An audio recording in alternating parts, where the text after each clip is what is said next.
Hello everybody and welcome to our Instagram Live. We are here at the Marina Barrage and we'll be introducing the Plus Pavilion shortly. My name is Gerald and I'm an intern at the Center for the Edge, and along with me I have Stella and Dulisha. Let me get them to introduce themselves. Hi, good afternoon everyone. My name is Dulisha Kulasurya. I am the Managing Director for our Center for the Edge, and that's a Futures Institute, and I'll be showcasing one of our projects that we did here. Hi everyone, my name is Stella Matulesia and I am the Internal Sustainability Manager for Deloitte Southeast Asia. And today I will be talking about how Deloitte works in sustainability and how it's important to our organization. Okay, so it's great to have everyone live, but what we really want to encourage you is to come see this place for yourself. Now, little tip, don't come in the middle of the day like now. Come at about 5 o'clock, 6 o'clock, it's beautiful out here. So right now we're at Marina Barrage and we have the beautiful landscape of MBS in the background. Flip this on. And as you come here, you'll see two big parts of the pavilion. One is the pavilion structure itself. We'll talk more about that. And the second part here is the information piece, information structure. So I'm going to walk over here and show you a little bit of what to expect and how you can get most of this exhibition. The exhibition is going to be on till just after National Day. So anytime between now and National Day, come by. It's open 24 hours. Here we have our main information board about designing a sustainable built environment. And in that, there are 5 portions if you want to come read it. One is about designing for efficient construction. Second is designing with new materials, and we'll showcase some of those new materials here. Third is designing for greener operations, not just the building, but how do you operate it greener. And fourth is designing for repurpose. We'll talk about particularly how we're going to repurpose this pavilion. And fifth is sustainable buildings, right? Financing sustainable buildings.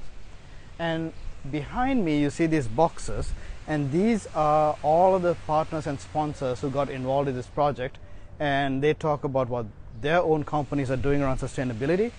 And you'll see the images of the team that put this whole pavilion structure together, everything from growing kanaf to putting everything together and building this whole pavilion. So you'll get a better sense of how we put this thing together and what it means to touch sustainability. But let's walk over to the pavilion and show you a little bit more of what you could expect to see, and I'll point out some particular things for you to look for when you come here. So this is the pavilion structure, the base. We couldn't build on the concrete itself, so you had to raise it up. It also cools it off a little bit. And building this pavilion structure, it's built from modular construction materials. I'll show you that in a minute. And it's covered with these floorboards that we recycled from another project. So everything here is circular. Up above, the big structure you see here is the wooden structure. That's the main point here. This is made from glulam, which is short form for glued laminated timber.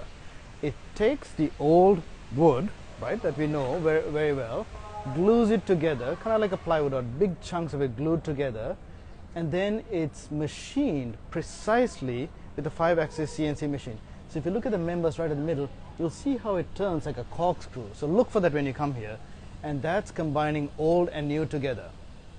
Another thing you'll note here that we are showcasing are these panels that go all the way around, the little raindrops, right? Different colors that you see going around the edge, and the center skylight. Those are made from kanaf fiber, and we'll talk about kanaf in a minute. Actually, in the back here, there's some kanaf plants that are growing. We grew those from seed at a farm, and then we moved it over here. They're not doing very well in the sun, but it's been 2 months that it's been like this. And around you, there are these little cubicles that showcase and give you much more information about both glulam, kanaf, and some of the other products that we have here. Below by our feet shows you, there are some cutouts here that show you the modular structure itself. And this was built by Hilti.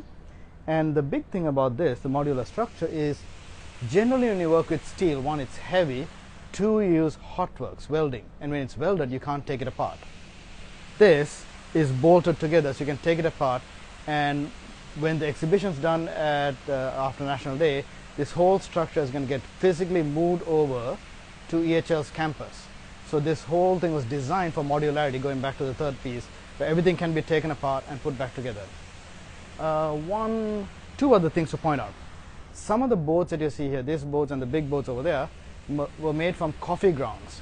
So Nestle and another company partnered together to take those coffee grounds, make boards, and so that again is showcasing circularity. And the seating arrangement and the furniture you find here are from Vitra, and there's some seats that are made from recyclable furniture. But there's also, we did a piece where we're connecting east and west. So we took the iconic Vitra furniture and blended them with natural materials from this part of the world, rattan in this case, to just create a bit more of a whimsical space. But let's maybe sit down here and talk more about the project and what you can expect to see and hear, and what we Deloitte ourselves are doing around this. Let me give this back to you. All right, and thank you so much, Dee, for the tour. Right, so now for all of those who are just joining us right now, once again, my name is Gerald, an intern, and along with us we have Dulisha and Stella.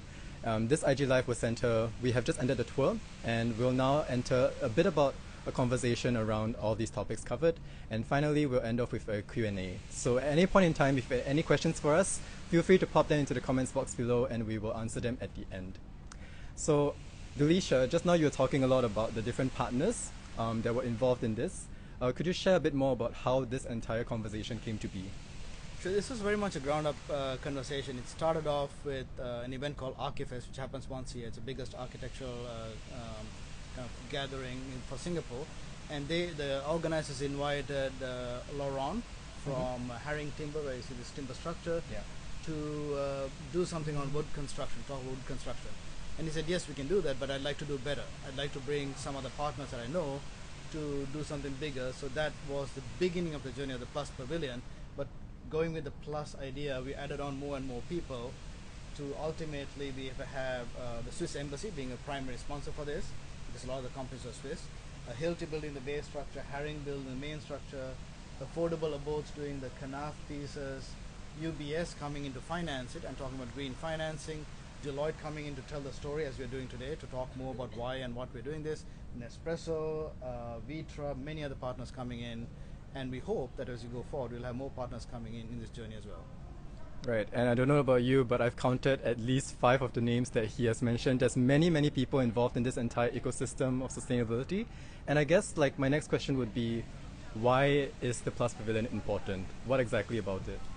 Well, there are a few things that we want to showcase at the Plus Pavilion. One is the built environment, right? It's the world we live in today. The built environment accounts for 40%, nearly 40% of the carbon footprint of the world. 28% for the operations of it, so running the built environment, all the air conditioning, everything that we don't have here but usually live with. It's pretty warm. And I think 18% or something or 12% for the construction business itself. And it's not something you generally touch. And so we wanted to drive a focus on that with this pavilion, and that's what we did. The plus part was also coming together, all these companies coming together, large and small, public and private, was also to indicate that in order to address the biggest issues we have around sustainability, we need to come together big and small, of all kinds. Yep. And Stella, do you have anything to say to that?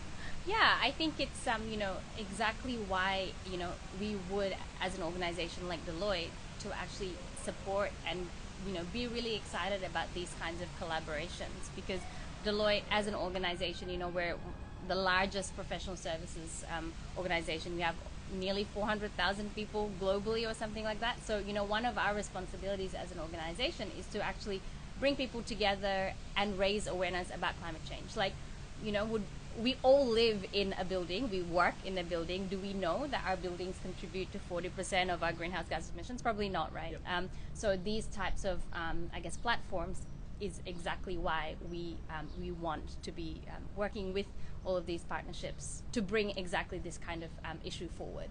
Yeah. Right, and yep. And that was the main contribution for us getting involved with this, was to be able to use our platform to raise awareness on this topic, and also to do our duty to the planet and the world we live in. Yep, exactly. And I think for myself as well, like sustainable building and design was never something that I associated with sustainability. For me, I always thought it was about having green plants on top of roofs or having just solar panels, right? Yeah. who would have thought that you could even bring it down to modular construction? Something that Dee talked about just now was designing for repurpose. And maybe you can just share very quickly, how does the pavilion, how will it be repurposed at the end? Let's say if you want to shift it to a different location or something. Yeah, so we did design it to be shifted to a different location. When we came up with the idea, we didn't want to do a temporary exhibition because that felt quite wasteful to do it. And we had to therefore find a partner who would take this on going forward, and that partner is EHL, who set up their Singapore campus just recently last year. They have a beautiful large garden area, so they agreed to take this on. But that then started the issue of designing a building that could be from the beginning be taken apart and put back together. And that goes into very technical engineering work to say, like, well, here's a concrete surface, that's going to be just flat land surface, how do you even put it together? We'll see how it all works out. We did the first part of it, getting it here. Now we're going to dismantle everything and move it and put it back together as well. Right. And I think just now Stella mentioned a little bit about Deloitte's internal sustainability efforts. We can talk a little bit more about that actually, because I'm pretty sure the audience would be very interested. So Stella, you are at World Climate. Care to share a bit more about that? Yeah, sure. So World Climate is Deloitte's internal sustainability strategy. So what that really means is our commitment to become more sustainable, to address climate change as an organization. As I said, we're pretty large, one of the largest organizations out there with a large number of people. So we need to be responsible to how we operate as an organization, but also, you know, we have nearly 400,000 people. So we have the opportunity to, you know, increase the knowledge of sustainability to our people, get people excited about the topic, and also like this type of project. So engaging ecosystems is what we call the last pillar, which is really working with you know, partners, clients, NGOs, anybody within climate change, because we have, you know, we can only solve this issue if we work together. And I can imagine that this Plus Pavilion is kind of like an example, a physical manifestation of how Deloitte's approach to sustainability is. Yeah, exactly. So, you know, we have many collaborations with different different partners, different NGOs, but this is a really great example of seeing it really come to life. But also one of our pillars is called Empower Individuals, which is really about increasing the knowledge of climate change. So later on today, actually, we're bringing in people from our office to actually come in and again do the tour, and again, like, explain sustainability concepts, sustainability facts and statistics around the built environment, and get people interested, because actually most people are interested in sustainability. They want to do something about it. Yeah. So one thing we found out as we're going through this is very organically and naturally, many Deloitte people wanted to be part of this. Our sustainability team came forward and spent their nights and weekends making these shingles, because they spent their life working for sustainability but behind a computer screen. This was one of the few times they got to touch and feel sustainability. We had many of those folks come to the farm where we're growing kanaf, look at that and spend their weekends trying to help the plants out, picking them up, bringing them here. Yeah. So, and you could see that the youth was really engaged in this. So I want to flip this over to you. You came on very late in this, when we were just before we launched and you got thrown in the deep end. What are you, I mean, you're young, we are trying to attract youth to this. Does it work? Do you care about this? Yes, I think for myself and for my friends as well, sustainability is something that we all have always talked about but never knew how to meaningfully engage in. Not even just like understanding it, you feel it really. Like nowadays, Singapore is so hot, right? It's getting so immensely hot. All of my friends, the rest of the world as well, and all of my friends and family, we are all talking about it, right? It's becoming increasingly common to talk about it. But after that, how can you act on it? And for me, involved, me as an intern, along with my other interns being involved in this pavilion project, we were, honestly, the whole pavilion project was a marathon, and we only came in at the last lap. So we were more focused on the publicity efforts of the pavilion, ensuring that our Instagram posts from start to end were properly brainstormed, copied well, and then the design efforts and everything that went on behind it. And it's Instagram, so making sure that everyone is tagged well. All of them are properly tagged, and creating like an ecosystem, as we talked about, an ecosystem of partners on Instagram. And I think one thing that I did want to add as well is that, you know, so I read something recently that like 80% of Deloitte's employees are either millennials or Gen Zs, and you know, it's almost the top of mind. Climate change or the changing climate is the top of mind for millennials and Gen Z. So I think having these kinds of platforms, so you may not be studying climate or sustainability in university, or you may be in the audit assurance team, but you have an interest in sustainability and you want to do something about it. And I think that's why we have these kinds of programs, to actually get people to go like, oh, actually I can learn more about this. These are ways that I could be interested and be more hands-on, and yeah, like you said, Delisha, beyond just the computer screen.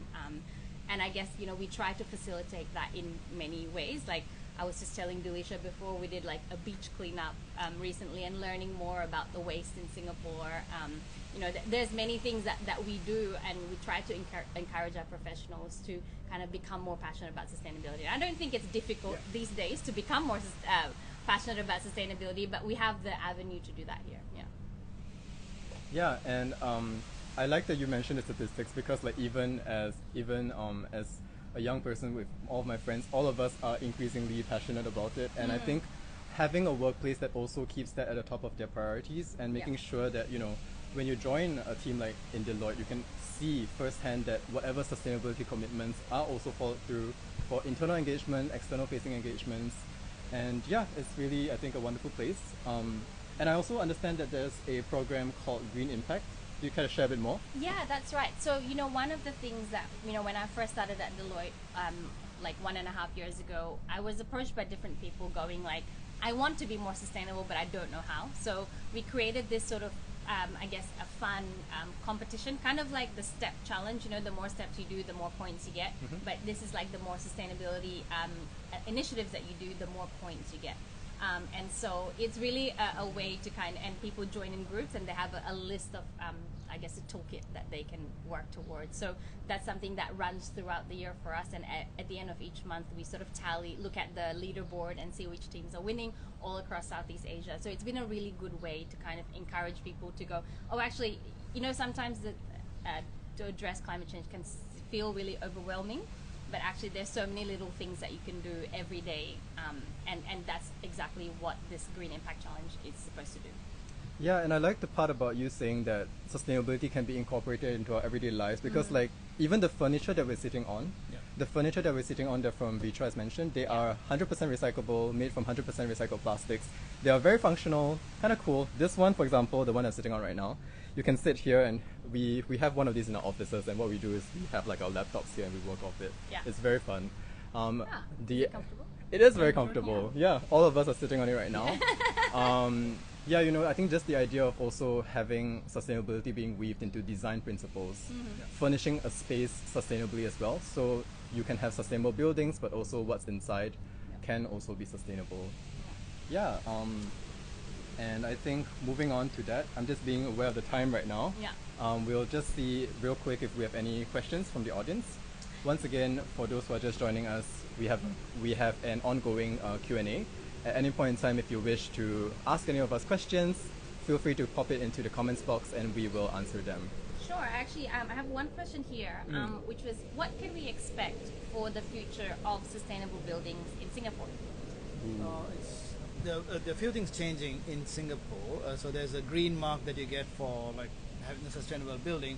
There's legislation that's changing it from being not just about the construction, but the ongoing operation of it. And that fundamentally changes how buildings will get designed, what materials will be used to design it, and how it gets operated. So that's going to be a fundamental shift, and these things take time, but you can see that regulation is leading in to do that. Also, over the last few weeks that the exhibition's been around, we've had many agencies come and spend time with us in the heat, and they have then invited some of the parties, the partners in this project, to come in and have deeper discussions of how you'd incorporate the Hiltis modular systems or the glue laminated stuff or canaf into future buildings. So I think you're going to see more and more of this in Singapore itself. Singapore does quite well in this context, but they're going to push for more of that to become as much zero carbon as it could in the built environment. Yeah, and I guess one other ways is actually like as a country, we are so dependent on cooling at the moment. Our buildings are currently designed that we basically can't survive inside unless we have cooling, and I think that's very problematic because depending on cooling means increasing electricity consumption. So I think there will be a lot of I guess work in terms of passive design, so reducing the dependency on cooling, and at the same time making cooling more efficient as well. So I guess it's inevitable that we will need cooling, or we do need cooling, but I guess when we do depend on it, it runs as efficiently as possible. Yeah, thank you both for that. We have another question, a simple one. Someone's asking, is the pavilion open 24 hours? And the answer, yes it is, but we would recommend that you come in the day where you could read all of our infographics and really experience the space for what it is. Well, come at the end of the Come day. at the end of the day. It's cooler. Otherwise you would be cooked alive. Yeah.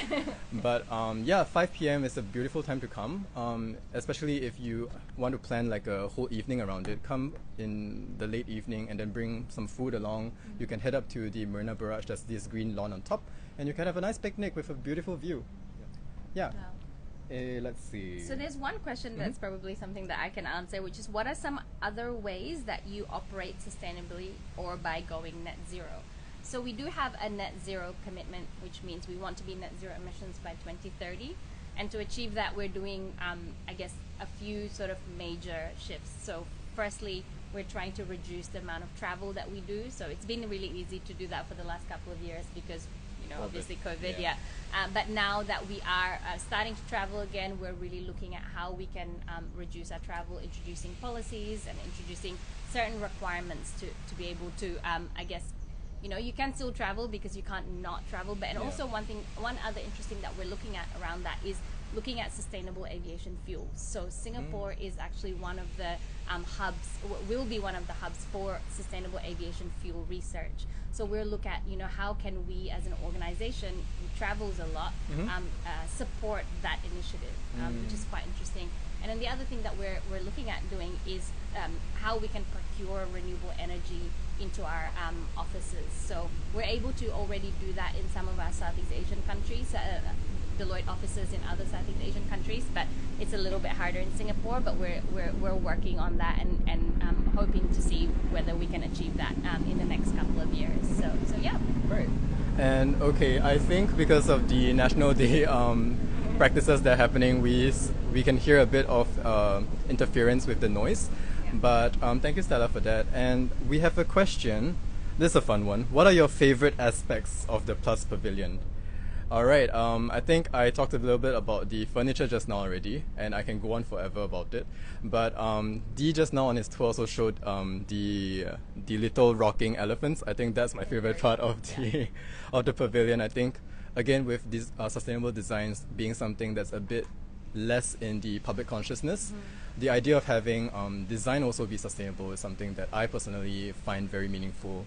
It's something that you don't really think about unless it's right in front of you. And if you want to see it, you can come to the Plus Pavilion. Dee, what's your favorite part of the pavilion? I think the elephants absolutely get everyone's attention. That's like it's very Number one Instagram thing. friendly. Yeah. It's very Instagram friendly. I think for me, the building structure is quite fascinating. And if you come and look at it in some detail, you'll see the precision manufacturing that went into it. Yep. So here's another thing. If this were to be built in a previous era, it would have been done in steel. You Right. cannot make these members in steel in the same way. It's very hard to do it to get these shapes. And even if you did, you'd need a crane to put this up. These were put up by like Just one person lifting it up because they're not that heavy, or two people for the bigger Right, members. right, right. So it's fascinating if anyone's interested in architecture to see how it can evolve. And by the way, these are not just for pavilions. There is a 27-story building completely out of wood being built in the Nordics right now, and another one that's taller than are coming up. So there are wooden skyscrapers that are going to be coming up in the coming years. So that to me is quite fascinating. And for yourself, Stella? Well, actually, just sitting here, I love the timber structure, and one of the things that I think is so beautiful about it is like it actually smells really nice as well when you're sitting here, and it sort of just shows like timber is such a resilient material. It's such an easy material, and it's obviously one of the what we call in sustainable buildings term is a rapidly renewable material, which means that you can always have timber. So I think it's really an exciting material, I think, for the future of sustainable buildings. Yeah. Well, we should explain why timber versus concrete and sand, right? Yeah. as a tree grows with photosynthesis, it captures carbon. Yes. And as long as you don't burn that, and as it's used, that captured carbon stays captured in the building for the existence of the building. Concrete, the production of concrete is extremely carbon intensive. Yeah. Right? And that's why if this is an alternative for that, you're capturing carbon versus not. And there's some information pieces on that that shows the difference between timber versus not. Now, this wood you see here takes about 35 years to grow. It's European wood. What they're testing right now is Southeast Asian wood in Indonesia and Malaysia, which goes much faster, and that would be in about 8 years you could harvest and start building this building. So the future for timber construction is quite wide open at this point. Yeah, yeah. And also just like a side fact as well is that timber is actually really resilient to things like bushfires and other extreme weather events. So there's definitely huge benefits to timber buildings and versus say like concrete buildings or steel buildings. So yeah, I think there's a lot more research to be done there, and I think architecture are really exploring those ideas. Yeah. Yeah, and for me personally, like I did not appreciate the beauty of timber, but more so understanding just how carbon intensive these concrete buildings can be. Yeah. The carbon footprint of buildings is really something that cannot be understated, and in turn, using alternative building materials that are more, in the sense, carbon neutral, or maybe even carbon negative in that sense.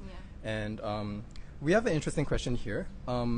We talked a lot about all these materials, right? Timber, and then there's kanaf and all that. One question is, how can we scale up the materials we see here?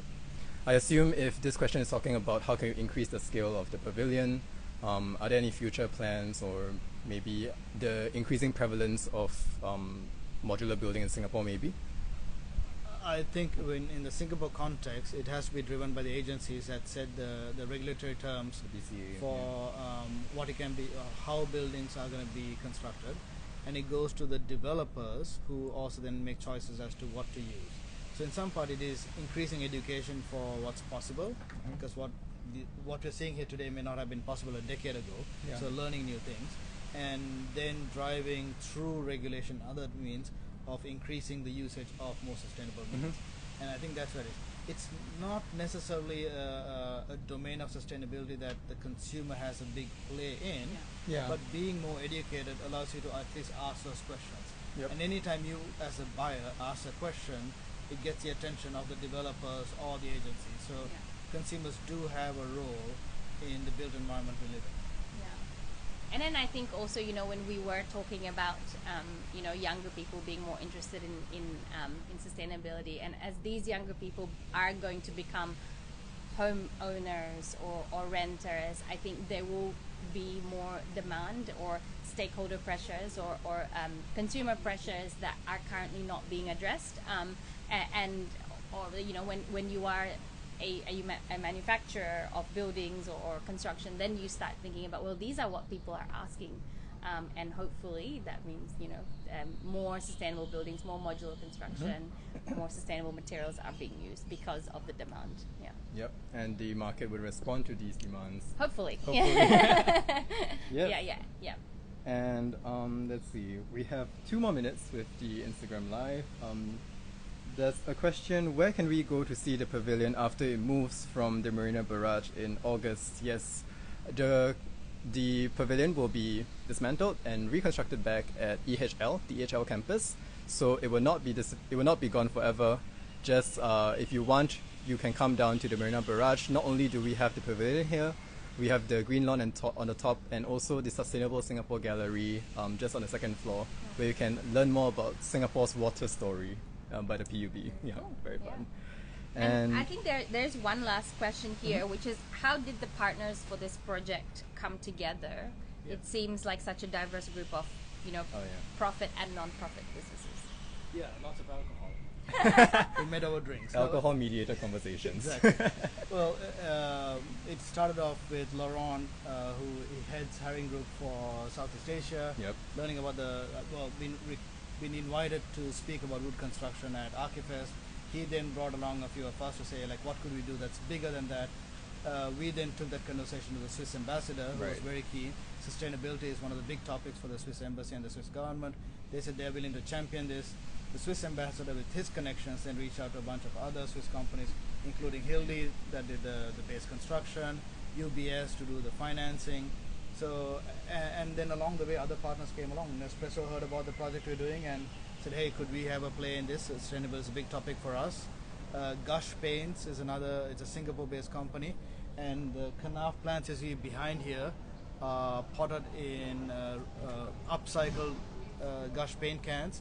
So anywhere along the way, if someone showed any interest in the topic, we welcomed them and said, yes, you too can be part of this journey as we need to address these big problems.